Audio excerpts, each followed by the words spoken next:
I got a question that's well, given the conversation that's been happening so far, is it might come out of left field a little bit. It actually came out of one of your videos that you put out, Scott. What to you is it about the old Robin Hood action figures that separates them and makes you makes you keep them on the card and displayed on the wall versus the multitude of other figures that you open and display on shelves? Great question. Part of it is, I think, because there are so few toys of that movie, and I like it so much. There's almost nothing else. Like, that's it. And even the 3 3/4 figures, there's only 8 of them. So it's not like it's, a 92 figure line. And then I think the third thing is I love the fact that they're all repaints and kit bashes of Star Wars and Superpowers figures. That is just such a cool, because that could never happen today, never fly today. So yeah, I think all 3 of those factors. I think if there was more, if someone came out with a Black Series for Robin Hood, Prince of Thieves, there's a chance that could take over that spot. Right. But for now, that's it. We're getting nothing else. I actually brought that up once on a Matty Collector brainstorm to do Robin Hood, Prince of Thieves, and nobody would go for it. So. That's, what? There's a Sheriff of Nottingham figure at an antique store that has been hanging in the same spot for 10 years. And I look at that thing and I think just out of principle, I want to buy it, but I haven't. It's what movie is this from? Robin Hood, Prince of Thieves. Is that what you're telling? That figure, that's one of the best, because the head comes from a RoboCop villain from the Kid line. Right. That because it looks nothing like the actor. Yeah, so, like Alan Rickman. Yeah. Oh, that's hilarious. Alan Rickman doesn't even get that many toys either. He's got one Snape figure in that. So right. Well, so we just talked about Bad Batch, where the main cast of Bad Batch were waiting on figures in the vintage collection, yet an entire franchise equals the same amount of figures from 30, 40 years ago. That's hilarious. That's so funny. Wow. It's funny. I remember seeing, I think is it the Robin Hood that's the same as the Green Arrow? The body is the sculpt the same ones, the Robin Hood and the Green Arrow from Superpowers. Are those the two? Yeah. Yeah. Robin has a G on his belt. Yeah, because I remember seeing that. I was at a friend's house back in the 90s, and they had that Robin Hood, Prince of Thieves, and I was just laughing at the fact that there was an action figure. I looked at him like, it was that moment it dawned on me that it was the toys were borrowing the same mold alpha of other toys, and then it for some reason I didn't realize that in the Masters of the Universe, and it just a light bulb went in my head. It's like, oh my god, yeah, they reused some of the same things. That's all Masters of the Universe used to do. And it was that light bulb moment for me when I just saw those two alike. And then you had talked about the Gamorrean Guard being Friar Tuck, and I was like, oh my lord, this is beautiful. I love that sort of idea. But you were also mentioning, Mac, that you saw that Robin Hood in the store. I still remember just a couple years ago, Warriors of Virtue, those kangaroo ninja warriors, was still in a regular not a grocery store, a London drug store here. And right. It was on the peg. This isn't a vintage store. This is a regular store that sold modern toys, and it was a Warriors of Virtue. It must have been somewhere way in the back of the warehouse. So we gotta get this out. So yeah. Oh, that's genius. I want actually let's take a you worked on the Masters of the Universe classic line. I want to ask you about you seem to have a love of Masters of the Universe. What is it about that line, or the classic, the original Masters of the Universe, that just kind of drew you in and then made you enjoy that whole franchise? I think it's a two-parter. One is that my first introduction to the brand was on my 4th birthday.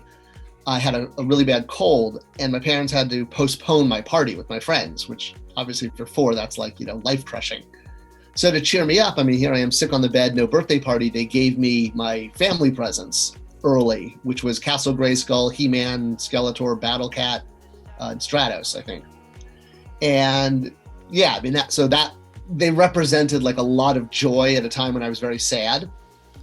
But beyond that, I was also a very, very skinny kid. And I think the idea that you could, it's the Captain Marvel fantasy that you could just instantly go from one form to another. That was very appealing from an emotional standpoint. Oh yeah, there's some good memories. Jamie, did you ever collect Masters of the Universe? Oh yeah, absolutely. What was your? Sorry. What was your first figure? My first. Yeah. I know I had the OG He-Man and the OG Skeletor, but I couldn't tell you what was my first. That's like asking me when was the first time I saw Star Wars. Like I remember mine. Mine was Manning. 25th, 1977. Mac, did you have He-Man at all? You know what? I think I was in high school by the time He-Man came out. I'm a little older than you guys. So you're too cool for us. Okay. I'm almost exclusive. Like Star Wars toys for me ended with the original 21. They ended before Empire Strikes Back, because by 1980 I was like 12, 13, I think. So I came back to it in the 90s with Power of the Force. So all of the 80s toys really, I don't have any connection to them apart as an adult collector now. So. And then Ramones took over your life. And yes, sir. From there. Yes, sir. Actually, music, girls, and Maple Leafs hockey. That was me.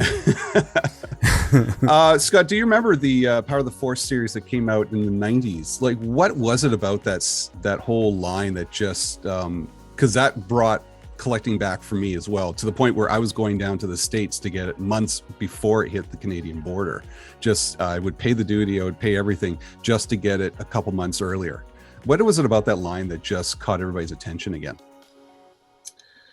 So, and if people have seen over on shameless plug my YouTube channel Spector Creative, I actually do a series where I'm going wave by wave of every Power of the Force 2 figure, uniquely in release order, because that was one of the anal things I did. Was I logged the release order, so I know which figure came out. Like if a 3-pack hit before the next wave, then that 3-pack goes before that next wave in my collection. Really, that was we hadn't had Star Wars at mass market for 10 years when it came out. I actually, shameless plug number 2, same question. I did some videos called The Dark Times, where I talk about those 10 years. Where the only Star Wars product was like, the bendies and, some pins and stuff like that. And the role-playing guidebooks that West End Games did. So basically, there was a very big fan base that major companies, that mass retailers weren't. Star Wars had died. And for them it was like, one and done. The movies are out, and by 1985, people have moved on. There's other stuff, Transformers and G.I. Joe and Ninja Turtles. Star Wars left retail because it wasn't selling. There's a reason, it stopped at 92 figures plus Yak Face. There you go. Another thing you guys got. You got Yak Face. So we never got that. So, so the new line coming in 95 felt very much like, oh my God, Star Wars figures are back. This was such a major part of my childhood. It's been the fact that it was, we live in a time now where Star Wars will probably never leave retail. It's been at retail since 95. The run from 95 to 2022 is longer than the original run. So that's really what you have to, right. It's easy to forget that there were 10 years where there was nothing. I was going to Disneyland to the Star Trader, which is the gift shop for the old Star Wars ride. Before Disney had the Star Wars land, they just had one ride in Tomorrowland. And there was a gift shop that they would dump you in at the end of the ride. And that was the only place you could get Star Wars stuff. Like, that was it. And so that's what it was. It was back. Yeah. Oh, and we also thought that was it. We thought we'll get 9 figures and that's it. Right. No one expected it to keep going, and suddenly, we have Bo-Katan in the same